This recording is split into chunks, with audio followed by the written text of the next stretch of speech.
students, how are you all? I hope you all are good and happy. So today we will begin with the lesson number 7 of your class 4 English, that is the Trojan War. So let's begin with this lesson. In older times there were many small countries in Europe. Olden times में बहुत सारी small countries थी कहाँ पे? Europe में.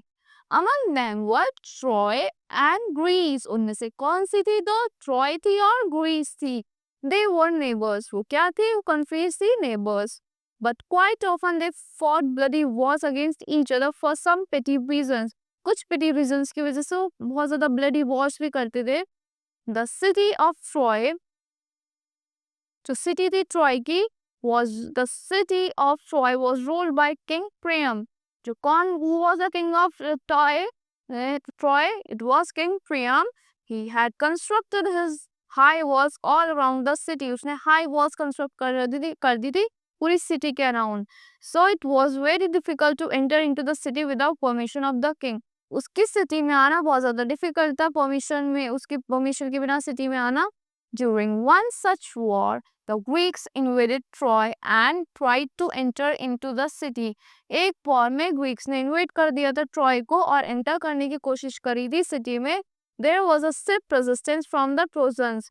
एक stiff resistance था कहाँ से? Trojans. The Greeks could not enter into the city. तो ग्रीक एंटर नहीं कर पा रही थी सिटी में. At last they seized the city from outside and put up their camps outside the walled city. तो एंड में उन्होंने क्या करा? अपनी सिटी को, उनके बाहर से उनके सिटी को सीज कर दिया और कैंप्स लगा दिए. सीज मतलब मैन कर दिया, उन्हें बांध दिया एकदम. कोई एंटर नहीं कर सकता, कोई उसको यूज नहीं कर सकता कि अंदर ही रहो, ना तो बाहर आ सकते. और उन्होंने their camps outside the walled city, और उन्होंने कैंप्स लगा दिए वॉल्ड सिटी के बाहर. For 10 long years, the Greeks stayed in this camp, hoping that sometime the Trojans would be compelled to surrender.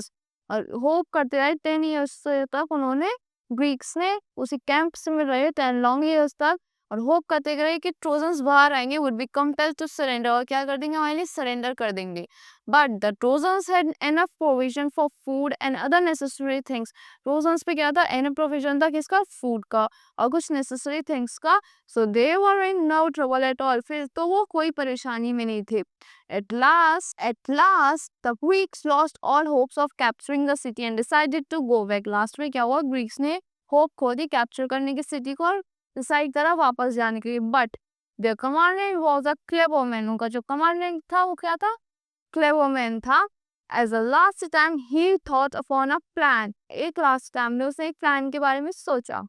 He got a large wooden horse built which was hollow inside. उन्होंने large wooden horse बनाए जो अंदर से क्या थे? hollow थे. Then he put some of the best soldiers inside the belly of the horse. और कुछ उसने अपने best soldiers को कहाँ रख दिया? belly of the horse के अंदर रख दिया. जो wooden horses बनवाए थे उन्होंने, that were hollow ना, तो उसके अंदर easily soldiers आ गए. Then the Greeks set fire to their camps and pretended to leave the place with all their soldiers and ships. तो ग्रीक ने क्या लगा दी? फायर सेट कर दी कैंप्स में अपने और प्रिटेंड करके हम जा रहे हैं प्लेस छोड़ के. soldiers, all their soldiers and ship with all, अपने सारे soldiers के साथ और अपनी ships के साथ. However, they left horse beside the burning tent. अपने horse छोड़ गए अपनी tents के पास, जो burning tents थे वहाँ पे. So next morning, as the Trojans looked out towards the great camp of the Greek, which had stood there for so many years, they could not believe their own eyes. जब उन्होंने Trojan से बाहर निकल के देखा great camps की तरफ जो ग्रीक्स ने लगा रखे थे वो 10 years से, उनको अपनी आईज पे बिलीव नहीं हुआ. They rubbed their eyes and looked again. उन्होंने अपनी आईज रब करी और फिर से देखा. The Greeks has indeed gone. Greeks चले गए. They cried in disbelief. वो क्राई करने लगे खुशी की वजह से. Their camps lie in ashes and there is neither a single man. जो उनकी कैंप्स से राख हो गए हैं, वहाँ पे कोई आदमी सिंगल मैन भी नहीं है. Nor a huge ship to be seen. ना ही कोई एक huge ship है. But there stands in the midst of the ruins a single wooden horse. बीच में क्या है कि midst में उसका single wooden horse है. The like of which we have never seen before. ऐसा है जो हमने पहले कभी नहीं देखा. They said. Then the gates of Troy were flung open and out poured young and old. जो gates से ट्रॉय के वो flung करने ओपन हो गए, flung open and out poured young and old.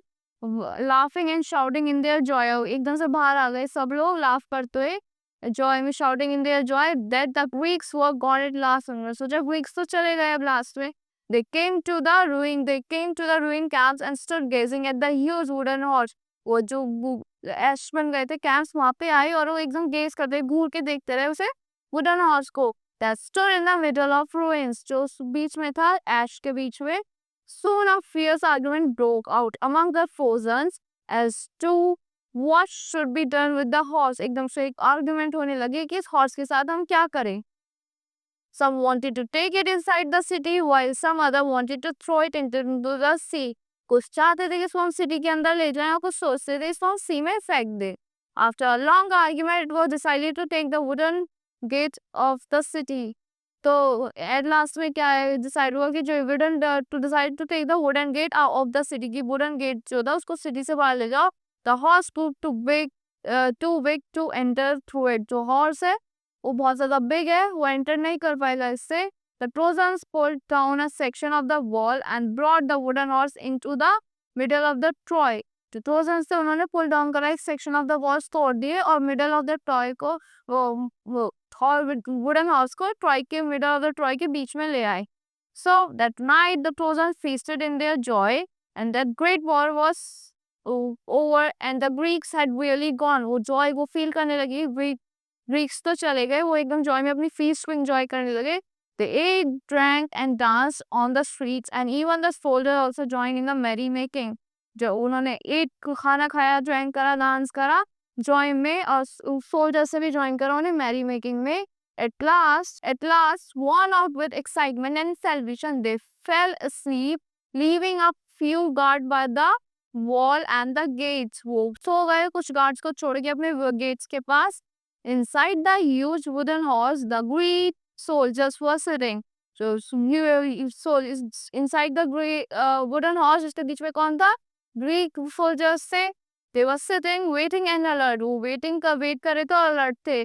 When the first light of morning came, जब first light आई morning की, they undid the bolts and opened the doors from inside the horse. उन्होंने undid कर दिया bolts को और open कर दिए doors को और हॉर्स के इनसाइड से. by and by they came एक by one by one they came down on the street. By and by they came. There was down on the street. There was nobody on the roads and guards near the gate and the wall were also fast asleep. So जो वहाँ पे कोई भी gate पे ना तो कोई guard था कोई भी नहीं था. They were nobody और सब सोए पड़े थे. They killed the guards without any resistance and opened the gate. उन्होंने guards को kill कर दिया और कोई भी शोर के बिना किसी resistance के बिना. And they opened the gates. उन्होंने gates को open करा for their army who had sailed back to Troy in the dead of night. वो अपनी army के लिए उन्होंने gates को open कर दिया जिससे उनकी army अंदर आ जाए. And thus the Greek captured Troy virtually without any resistance. फिर Greeks ने capture कर लिया Troy को without any resistance. So that's all for this lesson. I hope you all like the explanation of this lesson. Thank you and have a great day.